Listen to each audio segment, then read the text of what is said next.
Ce milliardaire croyait que l'argent pouvait tout acheter, alors il a rejeté et abandonné son enfant à naître. Mais aujourd'hui, sa propre vie dépend de cette même fille. Va-t-elle le sauver ou le laisser souffrir la douleur qu'il lui a infligée? Installez-vous et découvrez cette histoire émouvante. Dans l'effervescence de Lagos vivait un homme nommé Steven, l'un des milliardaires du pays. Steven possédait de grandes entreprises de construction, l'une à Lagos, une autre à Abuja. Il roulait dans les voitures les plus luxueuses, vivait dans des manoirs immenses entourés de hautes clôtures, et dînait avec les personnes les plus puissantes. Mais derrière toute cette richesse se cachait un cœur de pierre. Steven était orgueilleux et arrogant. Il croyait que l'argent pouvait tout acheter, le respect, l'amitié, et même la santé. Souvent, il se tenait devant son miroir et riait. Qu'est-ce que la famille quand j'ai la richesse? Qu'est-ce que l'amour quand j'ai le pouvoir, se disait-il. Steven pensait n'avoir besoin de personne. Il croyait que rien ne pourrait jamais l'humilier. Mais les anciens disent toujours, peu importe à quelle hauteur l'oiseau vole, un jour, il doit redescendre pour boire de l'eau. Des années plus tôt, Steven avait rencontré une jeune femme du village. Elle était simple et gentille. Mais quand elle était tombée enceinte de lui, Steven l'avait méprisée. Elle n'est pas assez bien pour faire partie de ma vie de riche, avait-il dit froidement. Et il l'avait abandonnée, tournant le dos à elle et à l'enfant à naître. Il s'était éloigné en souriant, pensant être libre. Il croyait avoir échappé à toute responsabilité. Mais ce que Steven ne savait pas, c'était que la vie dont il était si fier, le souffle dans son corps, les battements de son cœur dépendraient un jour de cet enfant qu'il avait abandonné. La jeune femme que Steven avait abandonnée enceinte s'appelait Grace. Elle avait 19 ans et vivait encore chez ses parents. Grace était leur enfant unique. Dès le jour de sa naissance, tout le monde au village savait qu'elle était spéciale. Son père était un homme respecté, admiré par les anciens et les jeunes. Sa mère était une femme humble, gentille envers tous, et pleine de sagesse. Grâce aux valeurs religieuses fortes de sa famille, Grace avait grandi dans la discipline, l'amour et la crainte de Dieu. Elle n'était pas seulement belle extérieurement, sa beauté était aussi intérieure. Elle respectait tout le monde, jeune et vieux. Où qu'elle aille dans le village, les gens souriaient et disaient « Cette fille est bénie. Elle est une lumière pour sa famille. » Ses parents l'appelaient souvent un cadeau du ciel. Ils l'aimaient profondément et lui rappelaient toujours qui elle était. Sa mère lui disait souvent « Ma fille, ne laisse jamais un homme te tromper. Garde ta pureté. Marche avec Dieu et tu ne porteras jamais la honte sur cette famille. » Grace souriait doucement et répondait « Oui, maman. Je promets de ne jamais vous décevoir, ni vous ni le Dieu que nous servons. » Et en effet, Grace se comportait avec grâce, comme son nom l'indiquait. Elle était douce, calme et humble. Sa vie était un exemple pour toute la communauté. Mais les anciens disent, plus la lumière est brillante, plus l'ombre qui tente de la couvrir est forte. La beauté et l'innocence de Grace commencèrent à attirer l'attention, non seulement de ceux qui admiraient sa bonté, mais aussi d'hommes aux désirs dangereux. Et c'est ainsi qu'une rencontre douloureuse entre Grace et un milliardaire commença. Il y a plusieurs années, Steven avait reçu un contrat royal d'un puissant roi. Il avait été choisi pour construire un manoir grandiose pour le fils unique du roi, le prince. Steven arriva avec ses ouvriers, et en quelques jours, le bruit des marteaux et des pelles remplit l'air tandis que les travaux commençaient sous le soleil brûlant du village. Un matin tranquille, alors que les ouvriers travaillaient sur le chantier, Steven décida de faire un tour du village en voiture. Il voulait voir la terre et observer les gens. Alors que sa voiture roulait sur la route poussiéreuse, ses yeux furent soudain attirés par une jeune femme. C'était Grace. Elle revenait de la rivière, un seau d'eau équilibré sur la tête. Le soleil du matin éclairait son visage, et malgré son simple pagne et ses pieds nus, elle ressemblait à une étoile brillante. Ses pas calmes et sa dignité portaient une beauté que l'argent ne pouvait pas acheter. Steven ralentit sa voiture, baissa la vitre et appela avec un sourire « Bonjour, belle jeune femme. Puis-je vous aider ?» Mais Grace garda les yeux droits. Elle continua de marcher en silence, comme si elle ne l'avait pas entendu. Steven fronça les sourcils.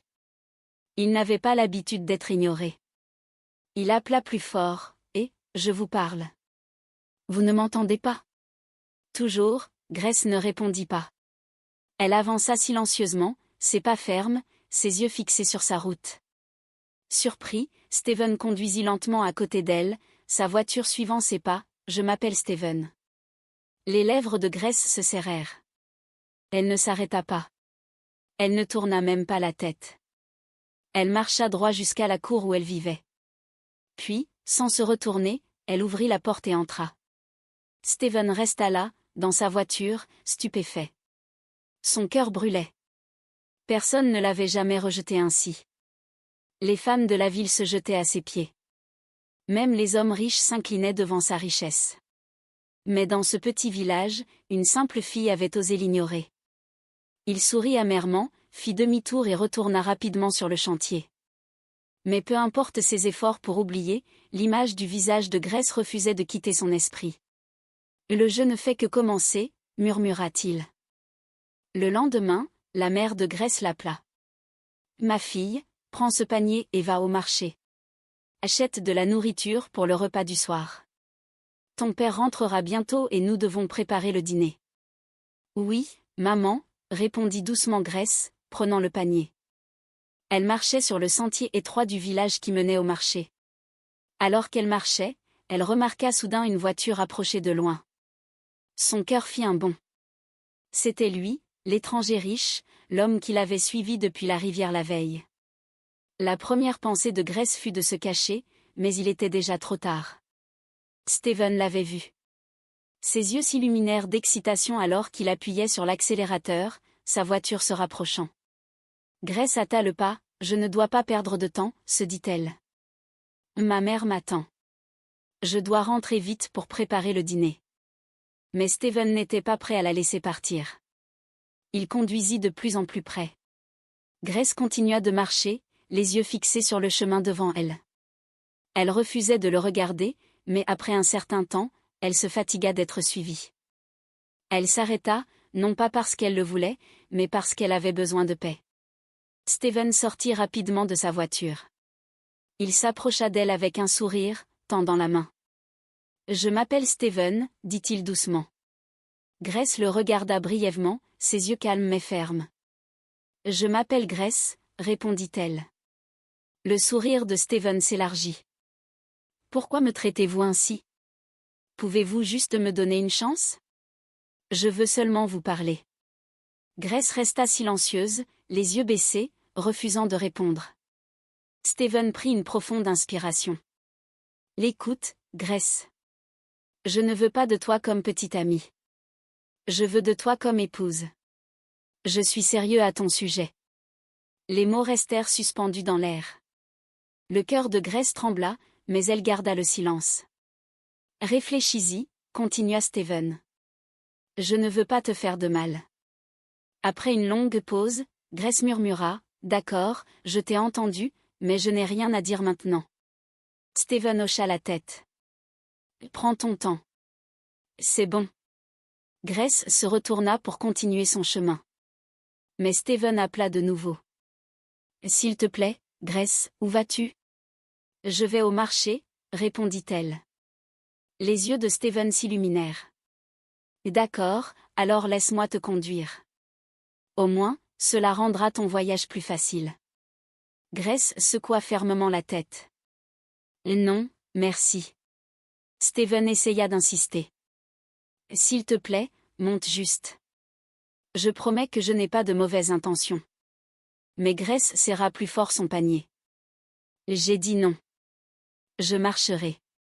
Merci. » Elle fit un pas en avant et continua son chemin, ses pas fermes et déterminés. Steven resta près de sa voiture, frustré mais étrangement attiré par elle encore plus. Il la regarda s'éloigner, se demandant pourquoi cette fille du village était si différente de toutes les femmes qu'il avait rencontrées. Et à ce moment-là, Steven fit un vœu silencieux. « Cette fille, je dois être avec elle. » Plus tard ce soir-là, Grace prit son seau et descendit à la rivière pour chercher de l'eau. La brise du soir soufflait doucement tandis qu'elle remplissait son récipient. En revenant, équilibrant le lourd seau sur sa tête, elle remarqua soudain la voiture de Steven sortir de la route du village. Son cœur fit un bond. Elle pensa rapidement à prendre un autre chemin, mais il était trop tard. Steven l'avait déjà vu. Excité, il arrêta sa voiture et sortit en hâte. En quelques enjambées, il vint vers elle et souleva doucement le seau de sa tête, le posant par terre. Pour la première fois, Grace le regarda droit dans les yeux. Ses lèvres tremblèrent tandis qu'elle parlait. « S'il te plaît, murmura-t-elle. Ne me fais pas de mal. Tu es le premier homme que j'ai jamais laissé s'approcher de ma vie. Si je te donne une chance, ne me déçois pas. » Steven posa une main sur sa poitrine. Son visage était sérieux. Sa voix, calme. Grace, je te promets, je ne te ferai jamais de mal. Si seulement tu me donnes une chance, je t'aimerai. Je t'honorerai. Grace resta silencieuse, le cœur battant. Elle voulait le croire. Elle voulait espérer. Steven sourit et dit, « Quand seras-tu libre pour que je t'emmène ? Je veux célébrer ce nouveau départ avec toi. Tu es spéciale, Grace. » Grace baissa les yeux, réfléchissant un instant. Puis elle murmura, « Je ne sais pas encore. Peut-être pendant notre célébration des jeunes au village demain. Alors nous pourrons trouver un moment pour nous rencontrer. » D'accord, répondit Steven en souriant doucement sous le soleil couchant. Ils convinrent de se retrouver le lendemain. Et Steven souleva de nouveau son seau, le plaça sur sa tête, et elle commença à rentrer chez elle. Mais cette fois, elle portait plus que de l'eau. Elle portait un secret dans son cœur. Le début d'une histoire qui changerait sa vie pour toujours. Le lendemain, le jour tant attendu de la célébration des jeunes arriva dans le village de Grace. C'était un jour spécial où les parents permettaient à leurs enfants de se rassembler, de danser, de chanter et de s'amuser librement. Tout le village attendait ce jour avec impatience, car c'était un jour de liberté et de joie. Grace se tenait devant son petit miroir.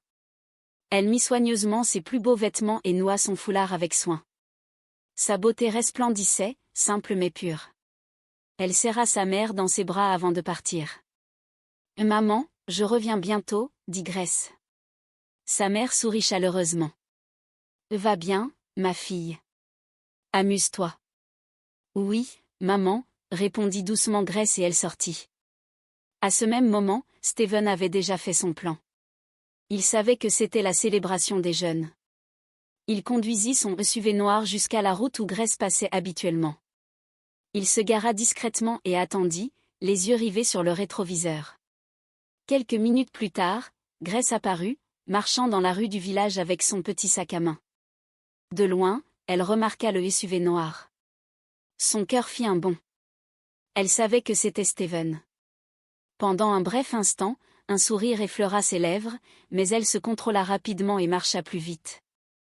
Steven, assis dans la voiture, vit ses yeux s'illuminer dès qu'il la vit. Il démarra rapidement le moteur et conduisit vers elle. En moins d'une minute, il l'avait rejointe. Il arrêta la voiture, sortit et marcha rapidement vers elle. Sans hésiter, il la serra fort dans ses bras, un large sourire sur le visage. « Tu es si belle, Grace, » dit-il doucement. Les joues de Grace s'empourprèrent. « Merci, monsieur Steven, » répondit-elle. Sa voix tremblait tandis qu'elle continuait. « J'ai si peur, mais je veux croire que tu es un bon homme, comme tu le dis toujours. Tu es le premier homme que j'ai jamais serré dans mes bras. S'il te plaît, ne me déçois pas. Chaque fois que je vois ta voiture ou que je te vois, mon cœur bat vite. Je ne sais pas si c'est de la peur ou de l'amour, mais je crois que je suis en sécurité avec toi. » Steven posa une main sur sa poitrine et hocha la tête. « Bien sûr, Grace. Tu es très en sécurité avec moi. » Grace sourit doucement et le serra de nouveau. Puis elle leva les yeux et le regarda droit dans les yeux.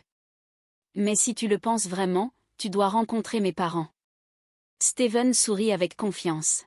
« Ce n'est pas un problème. Je trouverai le temps de rendre visite à tes parents. Je te le promets. » Le cœur de Grace s'adoucit. Enfin, elle lui faisait confiance. Elle le serra fort, s'accrochant à un espoir innocent. Steven la conduisit doucement vers sa voiture. « Viens, laisse-moi te conduire, » dit-il.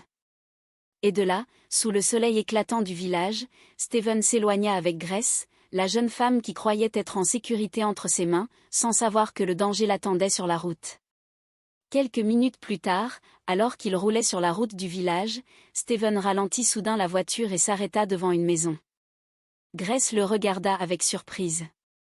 Son cœur fit un bond tandis qu'elle demandait doucement, « Steven, pourquoi nous arrêtons-nous ici ?» Steven lui sourit gentiment et dit, « C'est la maison que le roi a mise à ma disposition pour que j'y séjourne pendant que je travaille au projet de construction de la maison de son fils. » Il expliqua calmement, « Par souci de transparence, j'ai pensé qu'il serait bon que tu saches où je vis. » Il fit une pause, puis se pencha plus près, sa voix douce.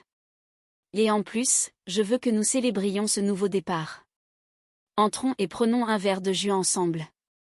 Portons un toast à notre avenir. » Son ton était calme, presque romantique. Le cœur innocent de Grace lui fit confiance. Elle hocha lentement la tête, sans savoir que ce moment marquerait le début de sa plus profonde souffrance. Steven gara la voiture, descendit rapidement et lui ouvrit la porte.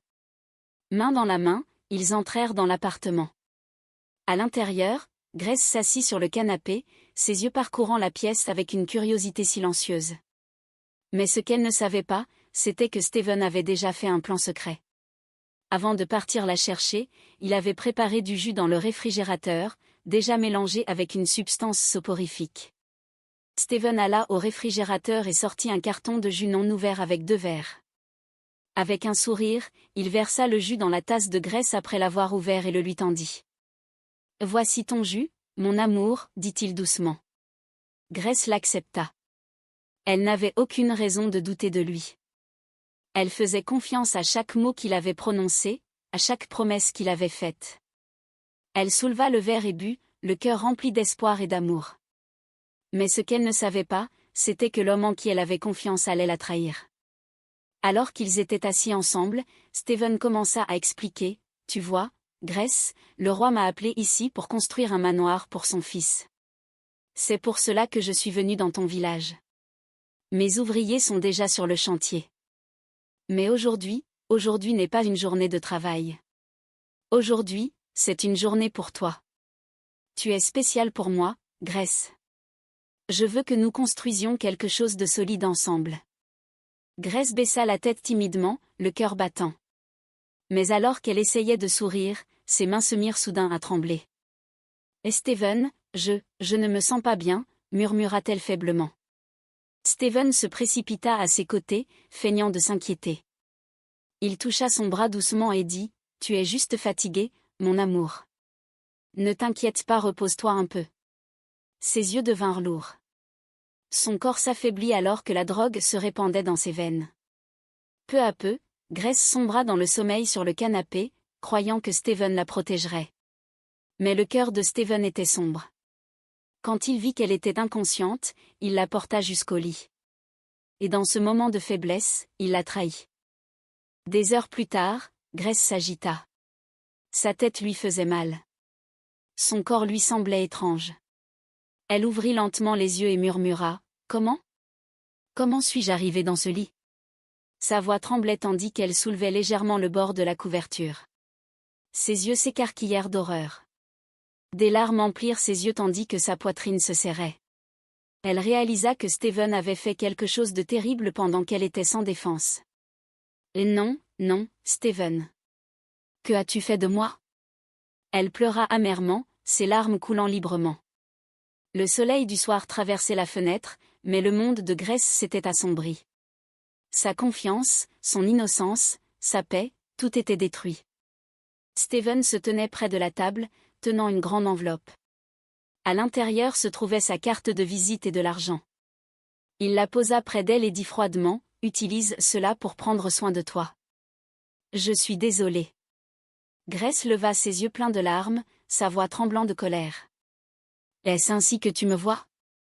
De l'argent, Steven, je ne te pardonnerai jamais. » Mais Steven ne dit rien. Il se retourna et sortit, laissant Grace brisée. Quelques instants plus tard, Grace rentra lentement chez elle, les larmes coulant sur son visage. Elle cacha l'enveloppe dans son sac, amère et honteuse. Son cœur lui murmura, « Mon esprit m'avait prévenu. J'aurais dû l'écouter. » À ce moment-là, elle connut la vérité. Steven ne l'avait jamais aimée, mais elle ne pouvait pas le dire à sa mère. Elle porta sa douleur en silence. 4 semaines plus tard, Grace était assise seule dans sa chambre, tenant son ventre. Son visage était pâle et ses yeux remplis de peur. Elle murmura pour elle-même, « Ô Seigneur, j'ai manqué mes règles. J'espère que ce n'est pas ce que je pense. » Cette pensée la tourmenta tellement que le lendemain matin, elle prit la décision d'aller voir Stephen à l'endroit où il l'avait emmenée. Elle s'y rendit à pas tremblants. Mais quand elle arriva, Stephen n'était pas là. Les voisins lui dirent qu'il était parti depuis des jours. Le cœur de Grace sombra. Elle rentra chez elle, la tristesse gravée sur son visage.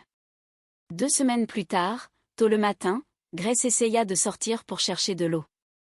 Soudain, elle se plia en deux, tenant son ventre. Elle se sentait malade et faible. À ce moment-là, sa mère passa et la regarda attentivement. « Grace, ça va ?» demanda sa mère avec inquiétude. Grace força un sourire et dit « Oui, maman. Ça va. » Mais dès que sa mère s'éloigna, Grace s'effondra en larmes. Elle s'assit par terre, tenant sa tête. « Qu'est-ce qui ne va pas chez moi ?» murmura-t-elle amèrement. Quelques minutes plus tard, elle prit son seau et alla à la rivière. Elle s'assit tranquillement sur une pierre, les larmes coulant sur ses joues. « Et Seigneur, pardonne-moi » pleura-t-elle doucement. « Et Stephen ne m'a jamais aimée. Qu'ai-je fait ?»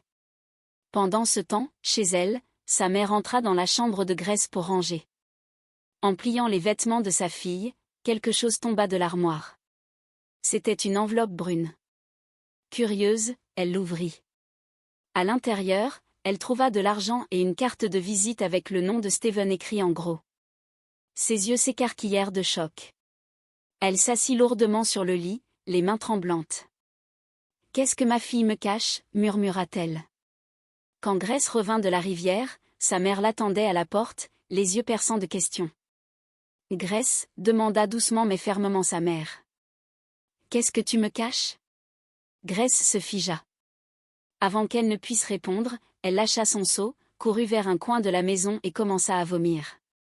Sa mère se précipita vers elle, la voix tremblante. « Grace, dis-moi la vérité. Es-tu enceinte ?» À ce moment-là, Grace tomba à genoux, pleurant amèrement.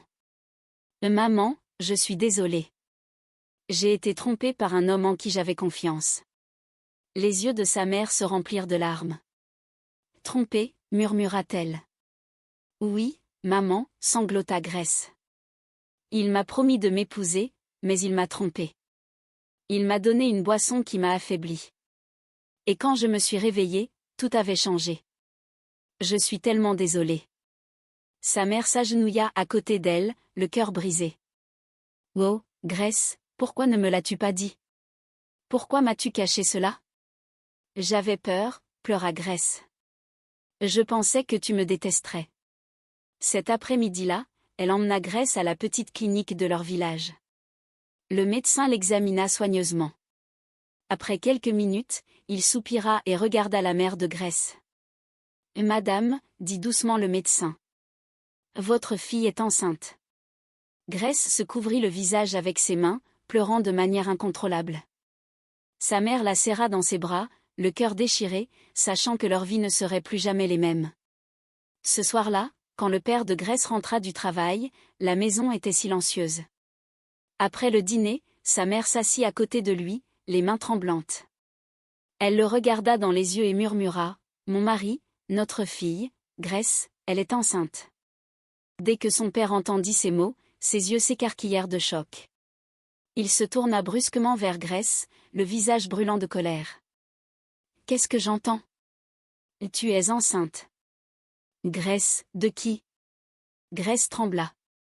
Ses lèvres frémirent, ses yeux se remplirent de larmes. Elle tomba à genoux. « Père, j'ai été trompée » balbutia-t-elle. « Un homme m'a promis de m'épouser. Je l'ai cru. »« Qui est cet homme ?» hurla son père, les poings serrés. « Et dis-moi maintenant. » La voix de Grace se brisa. « Stephen » murmura-t-elle. « L'ingénieur, celui qui a été engagé pour construire la maison du prince. » Les yeux de son père s'écarquillèrent, son visage se durcit de fureur. « Stephen » répéta-t-il. « À un étranger. Grace pleura amèrement. Il m'a donné une boisson qui contenait quelque chose. Je ne savais pas.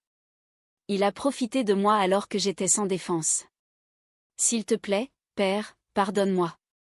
Son père se leva en colère, sa voix faisant trembler la maison.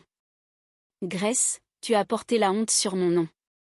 Je te donne seulement 2 jours de marché. Amène cet homme ici, ou sinon fais tes bagages et quitte ma maison. Et non, père, s'il te plaît, pleura Grace, tendant les mains vers lui. Où irai-je? Ne me chasse pas, mais son père lui tourna le dos et entra dans sa chambre, claquant la porte. Grace s'effondra par terre, hurlant. Que ai-je fait? Mon père ne veut plus me voir. Elle se souvint des avertissements de sa mère. Ne fais jamais confiance à un homme. Mais il était trop tard. Cette nuit-là, elle resta assise seule dans sa chambre, réfléchissant. Puis elle se souvint de l'enveloppe que Steven lui avait donnée. Elle ne l'avait jamais ouverte. Avec des mains tremblantes, elle ouvrit son armoire et la sortit. À l'intérieur, elle trouva une liasse de billets, 200 000 Naira, et sa carte de visite. Ses yeux s'écarquillèrent de choc. Donc, c'est ce que j'ai gardé tout ce temps, murmura-t-elle à travers ses larmes. Elle serra l'argent contre sa poitrine. Peut-être que cela peut m'aider à le retrouver en ville. Mon père ne m'a donné que 2 jours et je ne peux même pas trouver Steven ici. Ô Seigneur, que vais-je faire? Son cœur était lourd d'amertume. Cette nuit-là, elle prit une décision, partir à la recherche de Steven. Le lendemain matin, alors que le village dormait encore, Grace fit silencieusement ses bagages. Elle regarda une dernière fois autour de sa chambre, les larmes coulant sur son visage. « Au revoir, maman. »« Pardonne-moi, » murmura-t-elle. Puis elle sortit de la maison. Au parc du marché, elle monta dans un bus en direction de Lagos. Des heures plus tard, quand sa mère alla vérifier la chambre de Grace, elle appela son nom, mais trouva le lit vide. Au début, elle pensa que Grace était allée à la rivière, alors elle attendit, mais Grace ne revint pas. Son cœur commença à battre vite. Elle courut vers son mari. « Mon mari, Grace n'est pas dans sa chambre. Au début, j'ai pensé qu'elle était allée à la rivière, mais elle n'y est pas. J'ai vérifié de nouveau, et ses vêtements ont disparu. » Son mari resta figé, le visage pâle. Pendant un moment, il ne dit rien. « Oh mon Dieu !» pleura sa mère, tombant à genoux. « Où a-t-elle bien pu aller ?» Son père finit par parler, la voix lourde. « Elle a choisi son chemin, laisse-la partir. » Mais au fond de lui, même s'il essayait d'être fort, son cœur se brisait. Et ainsi, Grace quitta son foyer, marchant vers un avenir incertain, ne portant que ses larmes, sa honte et l'enveloppe qui contenait à la fois de l'argent et de la douleur. À 20h, Grace arriva à Lagos. Avec son petit sac sur la tête, elle se tenait à la station de bus bruyante, regardant autour d'elle dans cette ville étrange. Les voitures klaxonnaient, les marchands criaient, et les rues étaient pleines de monde. Pour la première fois de sa vie, elle se sentait vraiment perdue. Son estomac grondait. La faim la frappait durement. Lentement, elle marcha dans la rue animée à la recherche de nourriture. Enfin, elle vit une petite vendeuse de nourriture au bord de la route avec une table en bois et une lampe faible. « Bonsoir, madame, » dit doucement Grace, posant son sac par terre. « S'il vous plaît, donnez-moi du riz. » La femme sourit gentiment. « Combien de riz veux-tu acheter, ma fille ?» Grace ouvrit son petit sac à main, les mains tremblantes. Elle paya et reçut une assiette de riz. Tranquillement, elle s'assit sur un banc, mangeant lentement tandis que les larmes emplissaient ses yeux. Elle pensait à sa mère et à son père et se demandait s'ils avaient remarqué son absence. Après avoir mangé, elle s'essuya le visage et regarda la femme. Elle sortit la carte de visite que Steven lui avait donnée. Avec de l'espoir dans les yeux, elle demanda, « S'il vous plaît, madame, connaissez-vous cette adresse ?» La femme prit la carte, la regarda attentivement et hocha la tête. « Oui, je connais l'endroit. Ce n'est pas loin d'ici. Prends un taxi, et ils te déposeront là-bas. » Le cœur de Grace bondit. Elle sourit faiblement. « Merci, madame. Merci beaucoup. » Elle est là un taxi, monta et montra la carte au chauffeur. L'homme hocha la tête et dit, je connais l'endroit. Grace serra fermement son sac, le cœur rempli de sentiments mitigés, de peur et d'espoir. Quand le taxi arriva, il était déjà tard dans la nuit. Elle se tenait devant une grande porte, plus haute que tout ce qu'elle avait vu auparavant. Avec des mains tremblantes, elle frappa. Un gardien de sécurité ouvrit la porte à moitié. Il la regarda de la tête aux pieds, méfiant. « Qui cherchez-vous ? Et quel est votre nom ?» Grace avala sa salive. « Je m'appelle Grace. Je viens du village de Yugato. S'il vous plaît, je cherche Steven. » Le gardien haussa les sourcils. « Attendez ici, dit-il en fermant la porte. » Et il entra dans le manoir. Le gardien s'approcha de Steven, qui était assis à la table à dîner avec un verre de vin. « Monsieur, une jeune femme est à la porte, dit-il. Elle dit qu'elle s'appelle Grace. Elle vient du village de Yugato. » Steven se figea un instant. Puis son visage se tordit de colère. « Grace du village de Yugato ? » ?»« Oui, monsieur. Je ne connais personne qui s'appelle Grace. Et écoute bien. Si tu laisses entrer un étranger ici, tu perdras ton emploi. » Le gardien hocha la tête et revint à la porte. Il l'ouvrit légèrement, le visage dur. « Mon patron dit qu'il ne vous connaît pas, partez maintenant avant que je ne vous chasse. » Les yeux de Grace s'écarquillèrent de choc. « S'il vous plaît, supplia-t-elle, la voix brisée. Dites-lui que c'est Grace. Il me connaît. S'il vous plaît, dites-le lui encore. » Mais le gardien hurla. « J'ai dit, partez maintenant. » Il claqua la porte et la verrouilla. Grace resta là, figée. Les larmes coulaient sur son visage tandis qu'elle murmurait, « Oh Dieu, même Steven m'a rejetée. » Elle se retourna lentement, les pieds faibles, la poitrine lourde. Elle redescendit la rue silencieuse de Lagos, ne sachant où aller. Après quelques minutes, elle héla un autre taxi et dit au chauffeur de la ramener à l'endroit où elle avait acheté de la nourriture. Quand elle arriva, la rue était calme. À côté du magasin de la femme, il y avait un espace vide, sombre et froid. Grace s'assit là, serrant fermement son sac. Elle pensait à la façon dont Steven lui avait parlé avec des mots doux. Comment il avait promis de l'aimer pour toujours. Tout cela était des mensonges, murmura-t-elle tandis que les larmes coulaient sur son visage. Peu à peu, son corps s'affaiblit. Ses larmes séchèrent sur ses joues alors qu'elle s'appuyait contre le mur. Et dans cette rue froide et solitaire de Lagos, Grace sombra dans le sommeil, sans abri, rejetée et brisée. 1 heure plus tard, la vendeuse de nourriture finit de servir son dernier client et commença à fermer son magasin. En se retournant pour ranger ses affaires, ses yeux tombèrent sur quelqu'un allongé sur le sol froid devant un magasin fermé à proximité. Elle s'approcha, choquée. « Merci beaucoup pour votre audition. Veuillez cliquer sur le bouton s'abonner si c'est pas encore fait pour voir la suite. À très bientôt.